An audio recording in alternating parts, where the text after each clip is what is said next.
ruku u zmiju. Čekaj, ovako maramicu.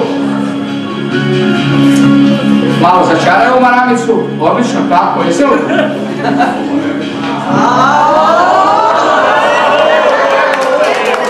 A u uvijek rano uvedite ruku. Uzet ću ovu lopticu, stavite ovako, brzo zatvorite,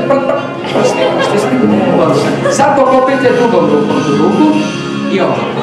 Da se ovdje pojavi. Znači nešto što biste želi od supruga, nešto lijepo, toplo, da stane u ruku, a recimo niste već dugo. Nešto ovako.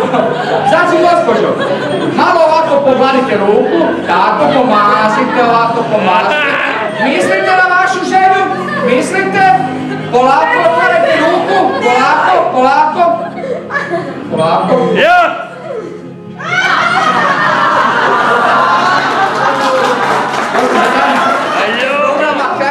Htjela je biti pomoćnica mađioničara.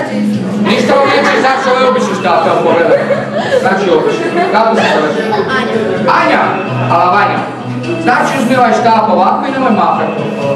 Znači sve ovdje imam jednu naime, evo Anji ćemo dati i ovaj šešir ovako. Anja kupi malo. Ovako. Anja, sasvim pravi čarovnjak. Nemoj mahati glavom okolo.